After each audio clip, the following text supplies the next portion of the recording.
Message ko sa Pilipino, kabalo mangod ko, alam ko ba how he took his oath seriously.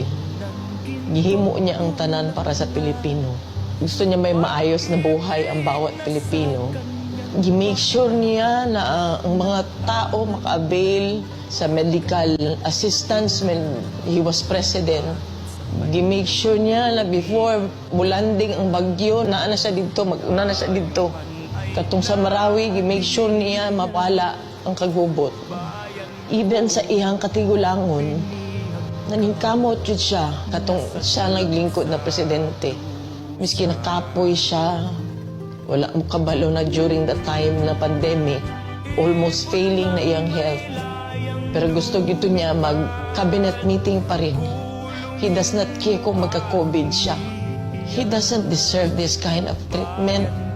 Di na magani, gusto na siyang trabaho. Di na gusto mudagan ang papolitika.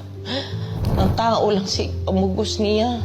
Kinakatilang mo sa kind of leadership na iyang gihatag. You may find his mouth very foul. Masulti siya o kuan. Igo naman siya mangisog. I remember that time na giingnan ako ayuhan ng Pasig River.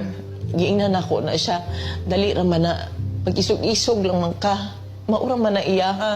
Ang isog-isog niya na iresulta. Ngayon, nag-inabuso na siya during sa iyang presidency. Wala nag-abuso.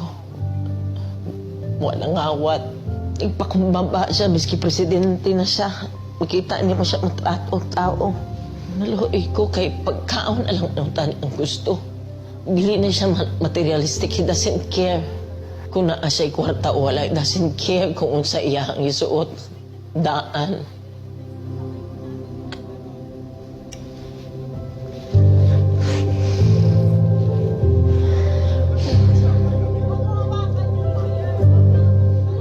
Wala ko kapalong sa akong pagtabang. Maski kaluoy na lang ang tao. Kaluoy na lang. Abuso. Grabe. Abuso. Simple lang ay yung gusto. Deprive pa yun ninyo.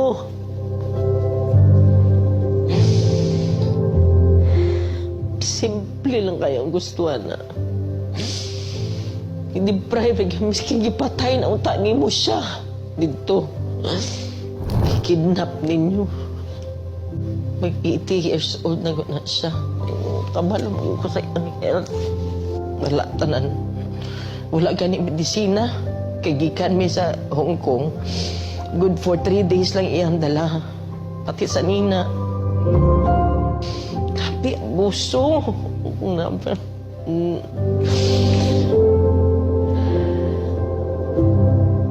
Grabe. Wala man na siya ni trigger o pusil. Miski isa. Wala man na siya gi-pusil. Wala man na siya gidunggab. Hila accusations 9 kabuo.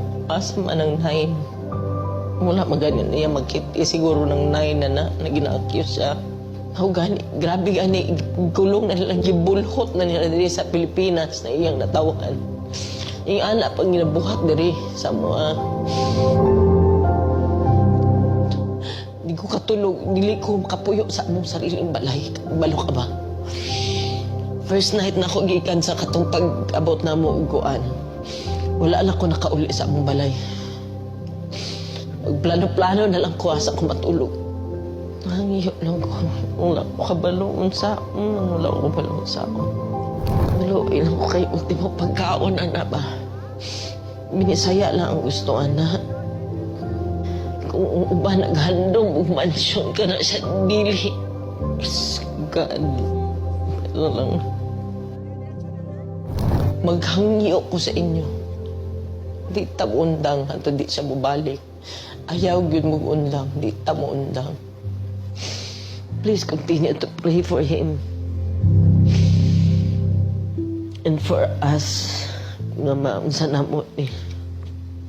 Tabang, Pilipino, tabang.